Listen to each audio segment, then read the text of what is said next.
अब हमने पिछले चैप्टर में पिछले डिस्कशन में जो है वो मन के बारे में विचार किया था, किंतु एक मन की अवस्था जिसे हम कहते हैं या भाव जो मन से भी सूक्ष्म होता है।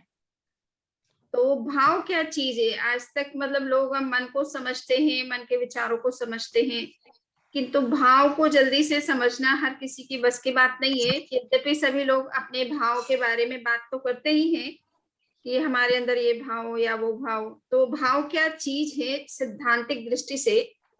तो इसमें बहुत अच्छे से समझाया है कि कर्मण उदय विलय जनित चेतना परिणामो भाव।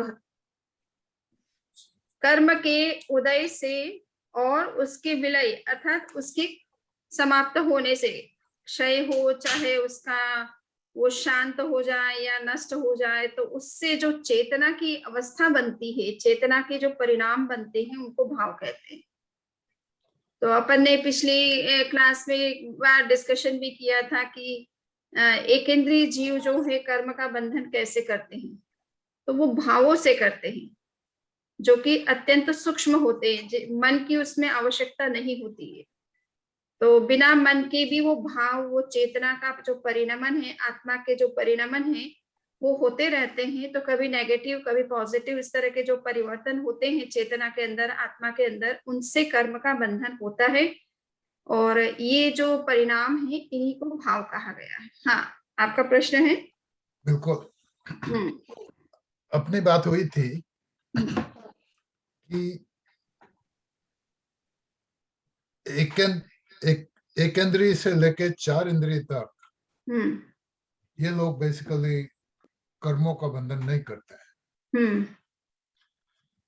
फिर अपना डिस्कशन हुआ था खास तौर पे झाड़ के ऊपर, सही, कि झाड़ कर्मों का बंधन कैसे कर सकता है, इसके ऊपर हुआ था। तब आपने बोला था कि उसको वो उसका भाव ऐसा चल रहा हो, तो वो जब कोई उसको एग्जैक्ट तो मुझे ध्यान नहीं रहा, पर वो काटने के लिए आ रहा है या ऐसे कर रहा है, तो उसके भाव से वो कर्मों का कौन से कर्म, गूढ़ कर्मों का बंधन कर सकता है। सही। तो वो भाव और ये भाव ये अलग अलग है? नहीं, एक ही है। क्योंकि ये मन के स्तर पर तो मनुष्य सोचता है, तो उसे पता चलता है कि मैं ऐसा सोच रहा हूं, मैं ऐसा कर रहा हूं, है ना। किंतु जिनके पास में मन नहीं है, वो भाव के स्तर पर जो है इस तरह की बात उनके अंदर आती है, उत्पन्न होती है। चाहे कोई काट रहा है, चाहे कोई पारिस्थितिकी दूसरे कोई निमित्त बन रहे हैं, तो उससे उनके परिणामों में अंतर पड़ता है। कभी परिणाम अच्छे बन जाते हैं, कभी सूक्ष्म कभी बुरे बन जाते हैं। तो ये जो परिणाम चेतना के बनते हैं, उनको भाव कहा गया, और कर्म का बंधन वो भावों से करते हैं। तो वो भाव ही है, क्योंकि पेड़ों में भी वैसे देखा जाए तो वो चूंकि एक इंद्रिय जीव है, तो उनमें मन का तो अभाव है, फिर भी कर्म का बंधन अगर होता है तो वो इन परिणामों के कारण से होता है, जिनको हम भाव कहते हैं। तो एक इंद्रिय से लेकर के 4 इंद्रिय तक के प्राणी जनरली अगर उनके अंदर इस तरह के कोई परिणाम अंदर से नहीं हो रहे हैं, तो वो एक प्रकार की भोग योनियां हैं। उनके पूर्व के जो कर्म हैं, उनका भोग करने के लिए बस वो ये इस तरह का जीवन जीते हैं। और वो कर्म जब समाप्त हो जाते हैं, तो या तो वो उच्च दशा में चले जाते हैं, या इस जीवन में रहते हुए अगर कोई ऐसा बुरा कर्म कर लिया तो निम्न दशा में भी चले जाते हैं। तो ये भोग योनियां हैं। विशेष रूप से उनके अंदर मन नहीं होता है, तो उनके अंदर वो द्वेष, वो बदले की भावना, या किसी तरह का नेगेटिव सोचना, ये पॉसिबल नहीं है। परंतु फिर भी उनके साथ जो कुछ होता है, उससे उनके आत्मा को तो अनुभूति होती है, सुख दुख की अनुभूति होती है, और उसके परिणाम स्वरूप उनके अंदर पॉजिटिव नेगेटिव भाव भी पैदा होते हैं, और उससे नए कर्मों का बंधन भी होता है। तो एकेंद्रीय से आपने कहा कि कि वो उससे भी निम्न दशा में चले जाए। हाँ। तो उससे निम्न दशा तो नरक दशा है। सही है, तिर्यंच से निम्न दशा तो नरक की है, और नरक में भी जा सकते हैं। और अगर निगोद जो होता है, हम जो वनस्पति देख रहे हैं इसको स्थूल वनस्पति कहते हैं, बादर वनस्पति कहते हैं, किंतु इसका भी एक सूक्ष्म रूप भी होता है जिसको सूक्ष्म वनस्पति कहते हैं, निगोद कहते हैं। तो वो भी इनके लिए निम्न दशा है, उसमें भी जा सकते हैं, निगोद में भी जा सकते हैं। तो निगोद में जो होते हैं वो वनस्पति है। हाँ, निगोद तो वनस्पति ही होती है। निगोद वनस्पति होती है। हाँ, सूक्ष्म जीव पृथ्वी के भी होते हैं, पानी के भी होते हैं, अग्नि के भी होते हैं, वायु के भी होते हैं और वनस्पति के भी होते हैं। तो वनस्पति के जो सूक्ष्म जीव होते हैं उनको साधारण वनस्पति या निगोद कहा जाता है। ठीक है, ठीक है, बाद में नेक्स्ट क्वेश्चन में मैं आऊंगा जब हाँ। आपका खत्म होने लगे। तो अभी हम बात कर रहे थे कि भाव किसको कहते हैं, कि कर्म के उदय से या उसके क्षय, क्षयोपशम या उपशम से हमारी चेतना की जो परिणाम बनते हैं उन्हें भाव कहा जाता है।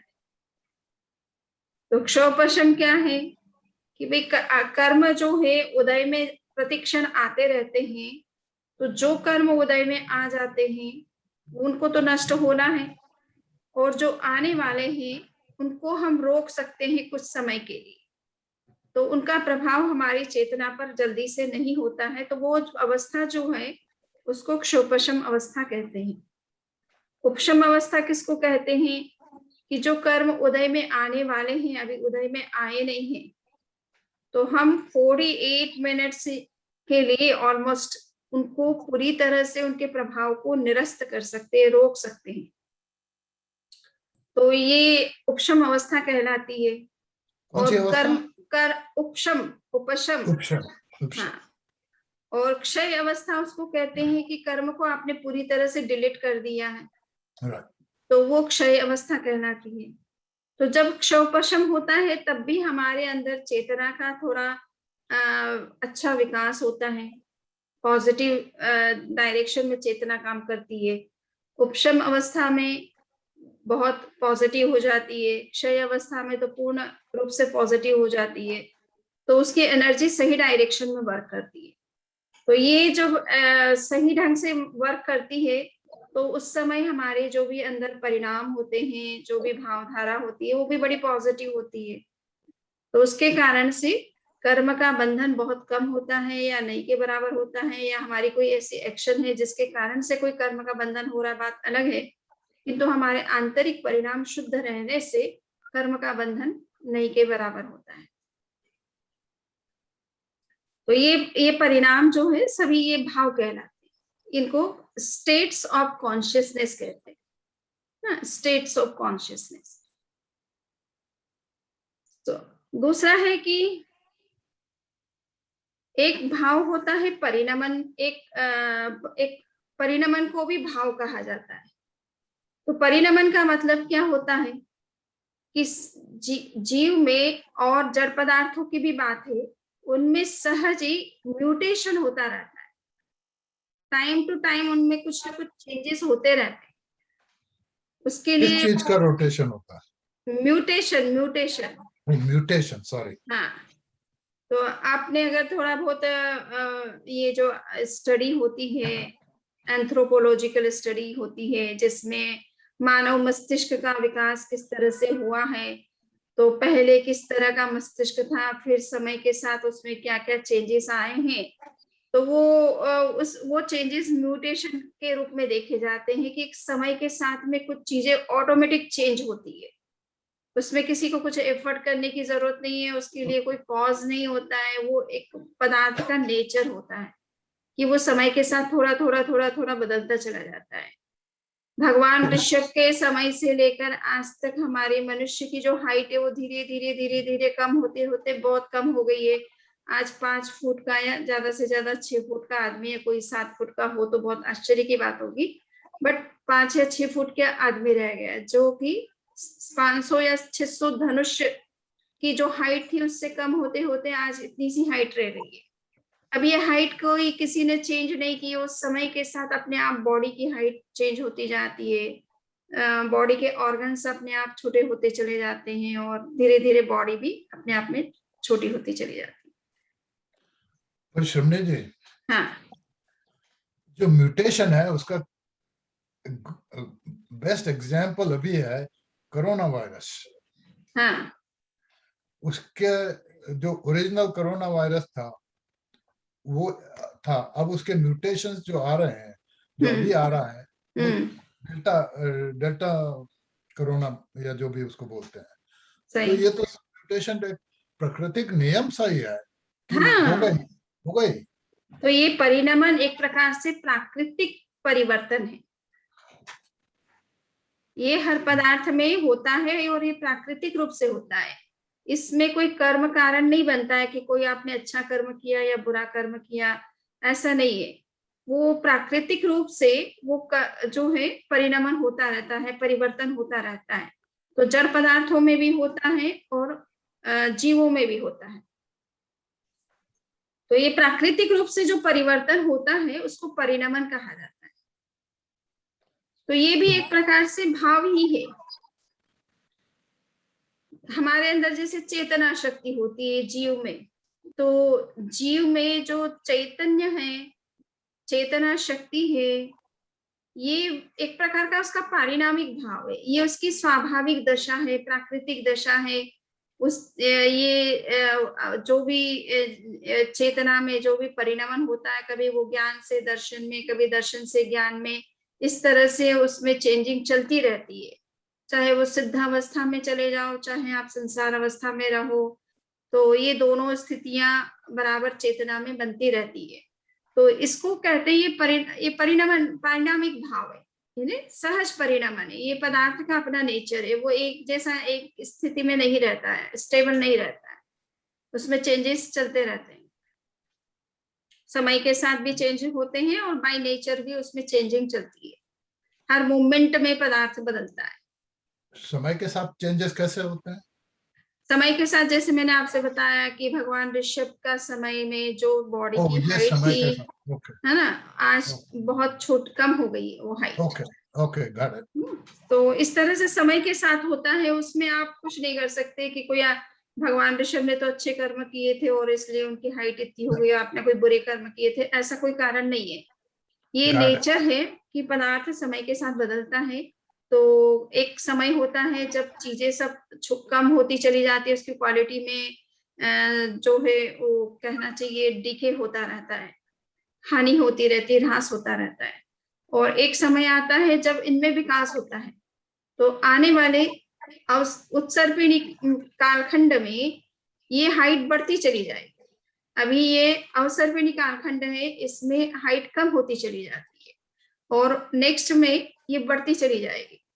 तो वो बाय नेचर चेंजेस होंगे, वो सारे म्यूटेशंस जो है बाय नेचर होंगे, टाइम के साथ होंगे।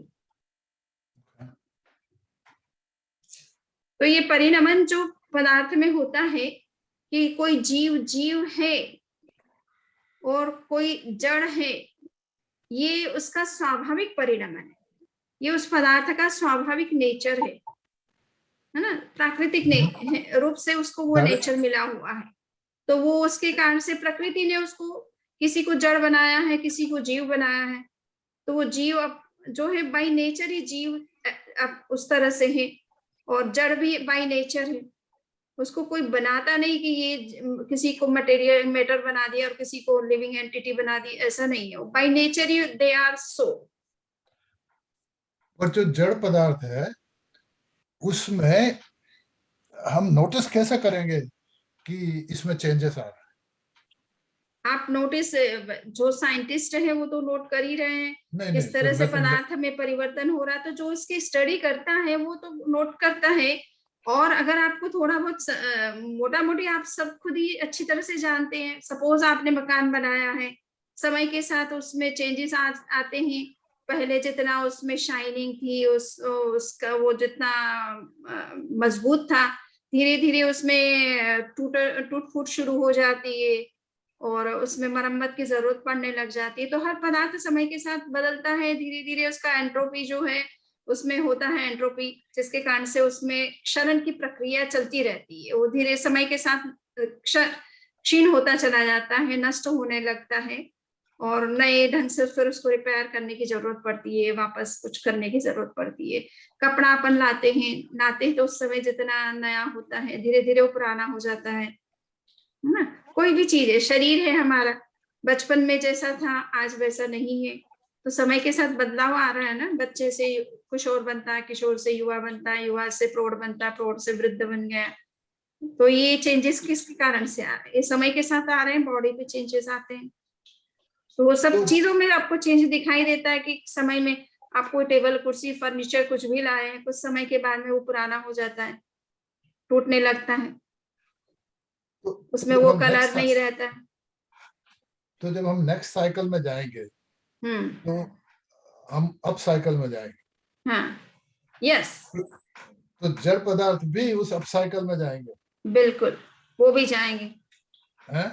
वो भी अप साइकिल में जाएंगे। वो भी अप साइकिल में जाएंगे। हाँ, तो फिर उनमें तो जैसे हमें डिके नहीं होगी, हम अप साइकिल में जा रहे हैं, हाँ, तो उनमें उनमें डिके होगी।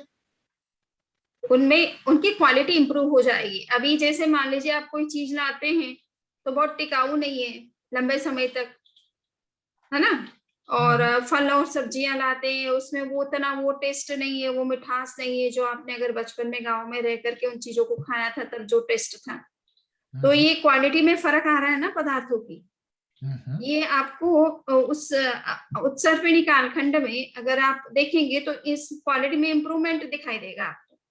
अभी जो सब्जियों में या अनाज में थोड़ा बहुत जितना मिठास है उससे कई गुना, अनंत गुना मिठास उस समय हो जाएगा। आपको शुगर अलग से खाने की जरूरत ही नहीं है।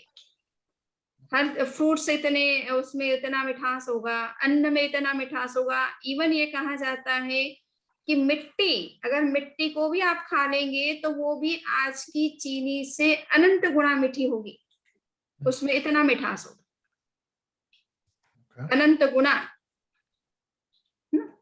तो ये क्वालिटी इंप्रूवमेंट पदार्थ में होगा, जिससे कि पदार्थ जो है थोड़ा सा, इसलिए पहले आरे के जो व्यक्ति होते हैं वो कितना सा भोजन करते हैं, एक चने जितना, बस एक टेबलेट लेने की ही जरूरत है उनको दिन भर में।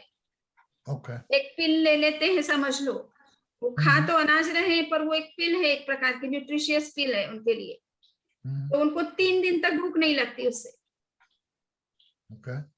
इतना अनाज की इतनी पोटेंसी, इतनी पावर होती है कि आप एक चना खा ले पहले के आरे में तो आपको 3 दिन भूख नहीं लगेगी, तो आपको खाना बनाने की जरूरत ही नहीं और इतना मारामारी करने की जरूरत ही नहीं। दूसरे आरे में जो जीव होंगे वो बैर, जो अपन बैर कहते हैं, बोर, उसके साइज का इतना सा खा लेंगे तो उनको 2 दिन तक भूख नहीं लगेगी।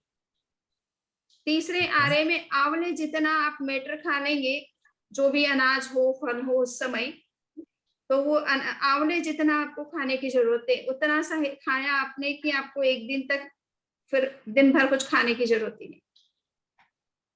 इतना न्यूट्रिशियस होता है फूड उस समय का, अनाज इतना न्यूट्रिशियस होता है।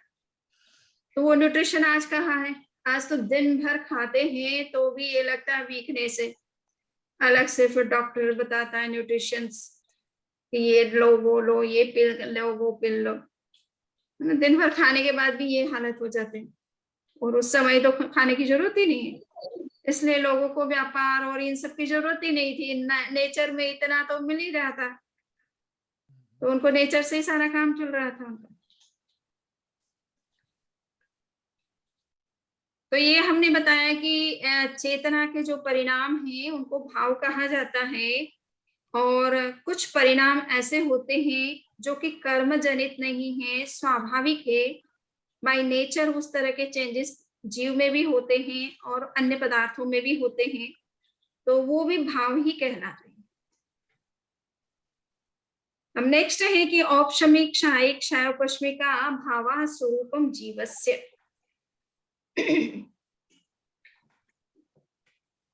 ये जो भाव बनते हैं, इसके कारण से जीव के स्वरूप में कुछ ना कुछ अंतर आ जाता है।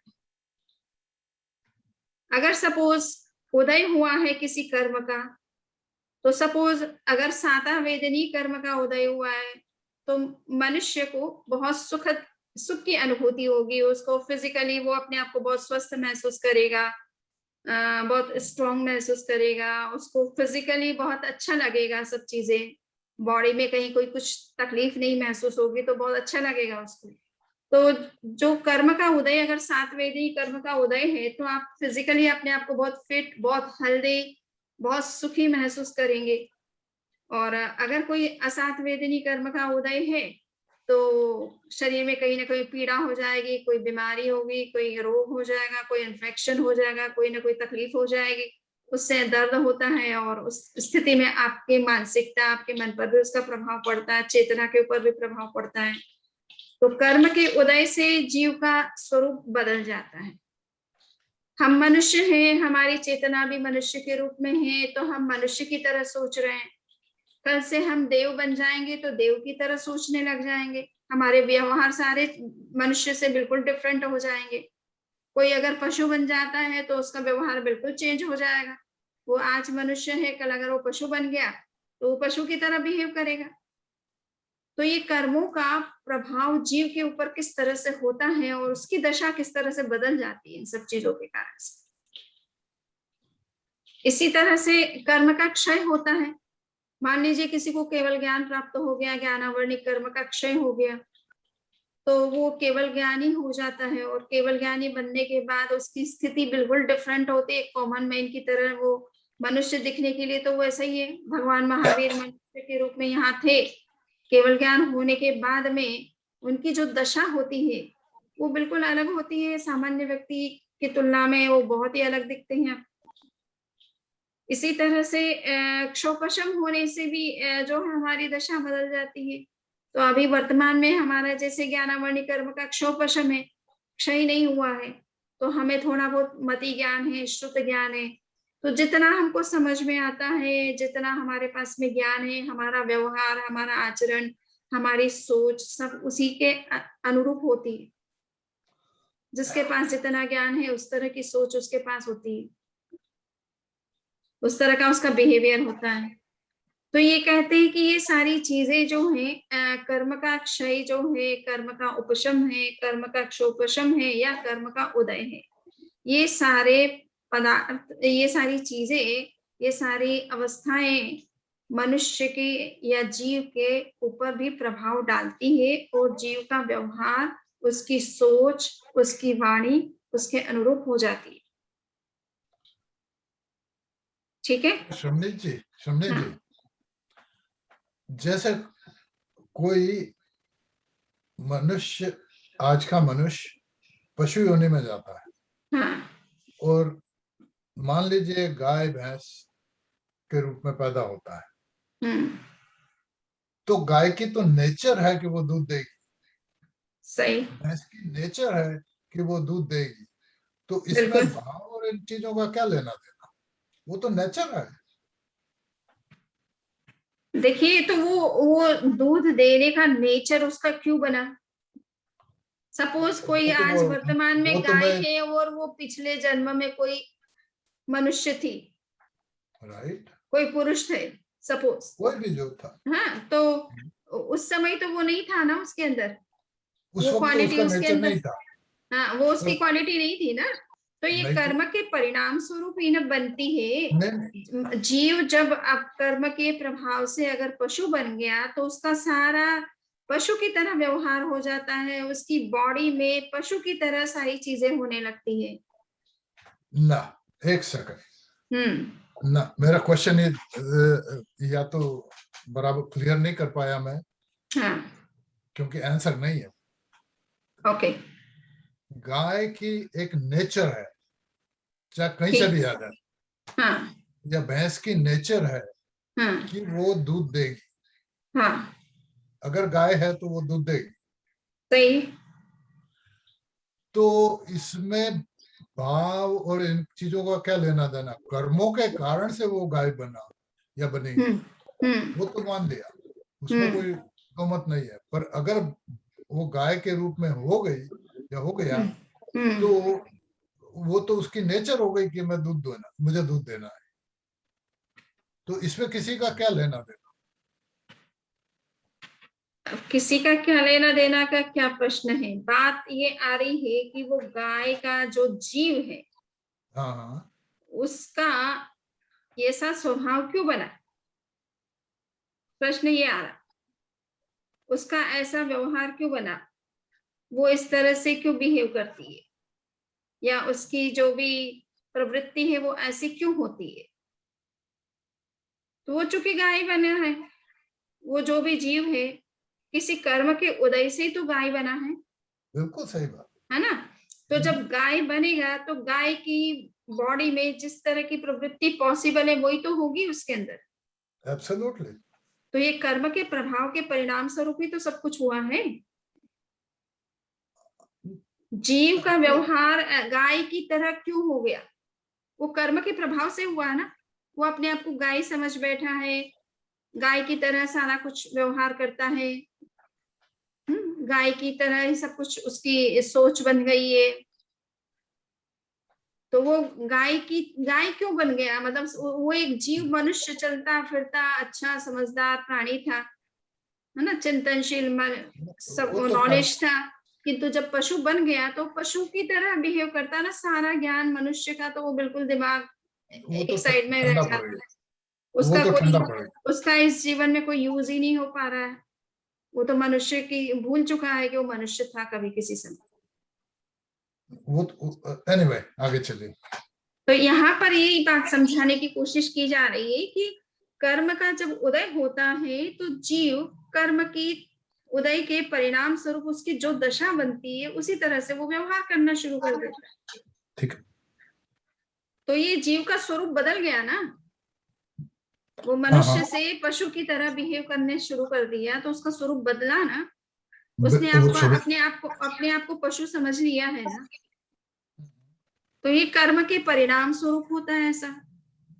बिल्कुल तो ये ये सही है। किस तरह से चेतना हमारी किस तरह से फंक्शन करती है ये समझाना है, समझा रहे हैं कि जीव किस तरह से उसकी फंक्शन को चेंज करता है जब कर्म का, अलग अलग प्रकार के कर्मों का जब उदय होता है तो उसका स्वरूप ही चेंज हो जाता है, उसकी सोच ही चेंज हो जाती ये भी है। सही है। हम लोग एक सन्मति तर्क ग्रंथ है, कौन सा आचार्य ग्रंथ?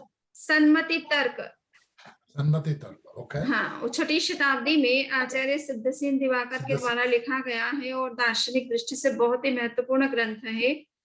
तो उन्होंने एक बात कही कि बच्चा जब होता है तो वो बच्चे की तरह बिहेवियर करता है, जब वो युवा हो जाता है तब वो बचपन की बातें को याद करके बड़ा शर्मिंदा होता है कि देखो मैं कैसा नटखट था, कैसा करता था, क्या, है ना, कितना कूद फांद करता था, कितना वो तोड़ फोड़ करता था। तो उसको शर्म आती कि बच्चा होकर के मैं अभी तो इतना समझदार, इतना पढ़ा लिखा, इतना एजुकेटेड, इतने मैनर्स एटिकेट सब कुछ मुझे पता है, बट बचपन में मुझे इन सब चीजों का नॉलेज नहीं था तो मेरा बिहेवियर कैसा था। तो कहने का मतलब है कि एक ही जीवन में बच्चा जब होता है तब उसकी दशा अलग प्रकार के जीव की होती है, जब वही जीव युवा हो जाता है तो उसका व्यवहार बिल्कुल चेंज हो जाता है, फिर प्रौढ़ हो जाता है तो उसका व्यवहार और ही प्रकार का हो जाता है, वृद्धावस्था में उसका व्यवहार कुछ और हो जाता है। तो इसी जीवन में जैसे जैसे अवस्था बदलती है जीव का अपनी सोच और अपना व्यवहार भी बदल जाता है। तो ये कर्मों का प्रभाव से भी होता है, उदय से भी होता है, और इसी तरह से कर्मों का क्षय क्षोपशम उपशम होने से भी जीव के इसी तरह से अलग अलग दशाएं बनती हैं।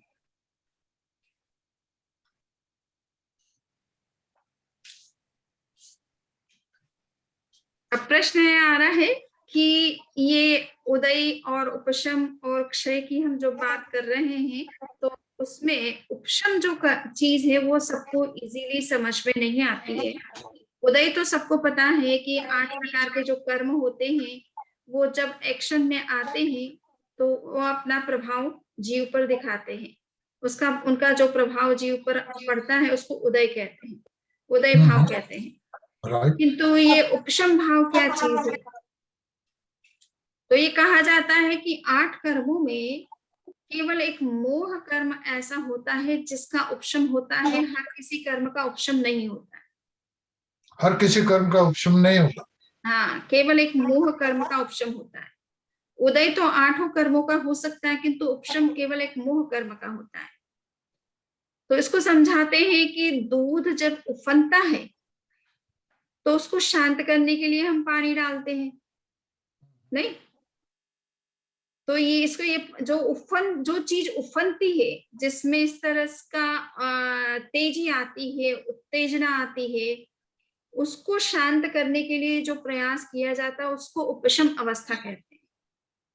तो चाहे आप दूध उफन रहा है, उस पर पानी डाल रहे हैं उसको शांत करने के लिए, तो वो भी एक प्रकार की उपशम अवस्था है, परंतु उसको, तो वो जीव से संबंधित नहीं है, इसलिए उसको उपशम नहीं कहते हैं। इतना ही कहते हैं कि दूध को पानी छींटा डालने से वो ठंडा हो जाता है, तो उसकी जो है उसमें जो उफान है वो कम हो जाता है। उसको उपशम अवस्था हम अपनी भाषा में नहीं बोलते हैं, बट उपशम का मतलब यही है कि जहां उफान आता है उसी चीज को शांत करने के लिए जो प्रयास किया जाता है वो उपशम अवस्था है। तो मोह कर्म में ही होता है ना, क्रोध वगैरह, ये जितने आवेग आवेश हमारे अंदर होते हैं, क्रोध है, अहंकार है, माया है, लोभ है, किसी की हंसी उड़ाना है, कोई भी तरह के जो है बाहर की चीजों में जो आकर्षण है, तो फिजिकल जो भी आकर्षण है, ये सारी चीजें क्या है, एक प्रकार के आवेग हैं, आवेग। उन आवेगों को ही शांत करना है और वही उपशम अवस्था कहलाती है। इसलिए और उन सभी आवेगों का, संवेगों का, इमोशंस का संबंध मूलतः मोह कर्म के साथ है। मोह कर्म उसका मूल कारण है। इसलिए उपशम मोह कर्म का ही होता है। तो मोह कर्म के उपशम से जो है, जब हम उसका मोह कर्म का जब हम अनुभव नहीं करते हैं, उसकी अनुभूति नहीं होती है, वो जब शांत रहता है तो उसे उपशम अवस्था कहते हैं। वो अभी समाप्त नहीं हुआ है। तो कई बार लोग ही संकल्प करते हैं कि मैं क्रोध नहीं करूंगा, और फिर समय आने पर वापस फिर क्रोध आ जाता है। तो कुछ समय तो वो शांत रह जाते हैं और लगता है कि वो इनके अंदर क्रोध खत्म हो गया, किंतु वास्तव में उसके अंदर खत्म नहीं हुआ था, वो शांत हो गया था। उन्होंने अपना संकल्प कर लिया, समझ लो, नियम ले लिया, उसके कारण से वो दबा रहा अंदर में। किंतु समय आने पर जब उनका वो नियंत्रण खत्म हो जाता है तो फिर वापस वो उसी तरह से सामने आने लगता है। तो ये उपशम अवस्था कहलाती है कि जो किसी नियम के दौरान आपको वो चीज आपके नियंत्रण में रहती है, किंतु फिर वो नियंत्रण जैसे ही खत्म हुआ वैसे ही वो वापस एक्शन में आ जाता है। ठीक है? हाँ। पर्सनल लाइफ का एक्सपीरियंस, और उसके बाद क्वेश्चन पूछता हूँ। ओके। जब मैं छोटा था तो मेरे काकी हमेशा मुझे कहते थे कि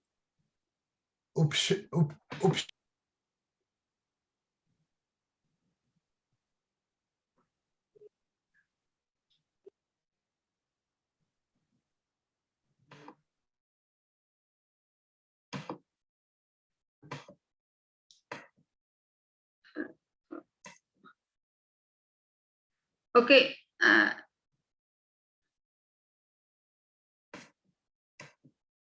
आप अनम्यूट कर सकते हैं। कर दिया। हाँ। तो मेरे काकी हमेशा मुझे बोलते थे, इनका तू उपशम किया कर। हाँ।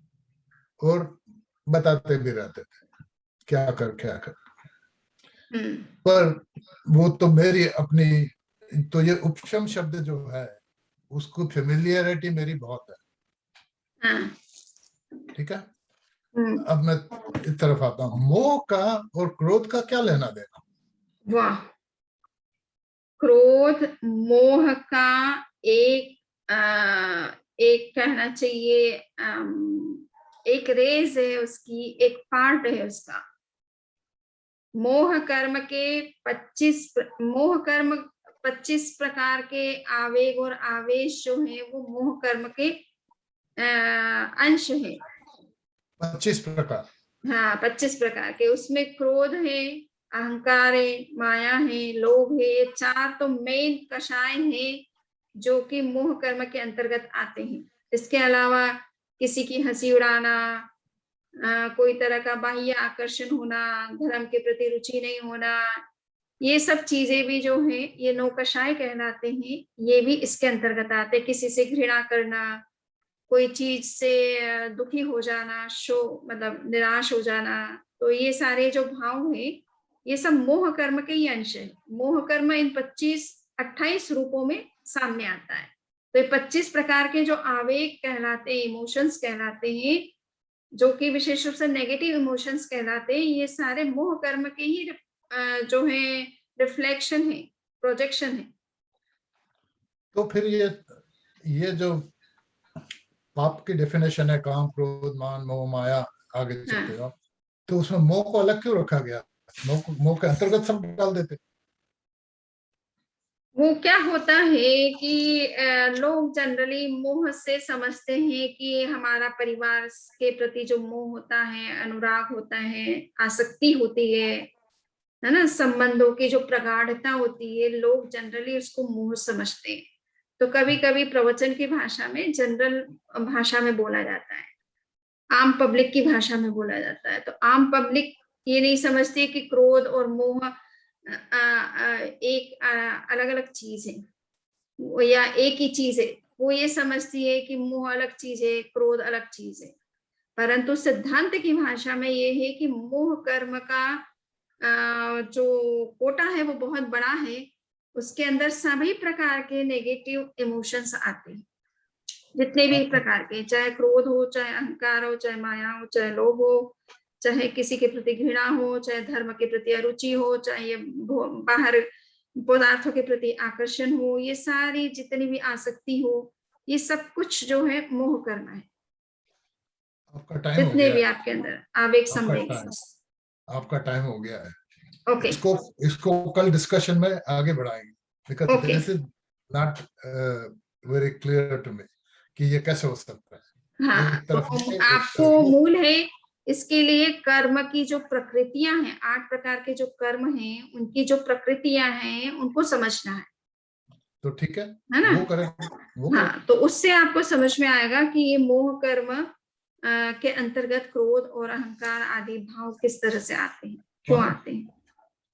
ठीक है, तो आज यहीं पर संपन्न करते हैं। एक और चीज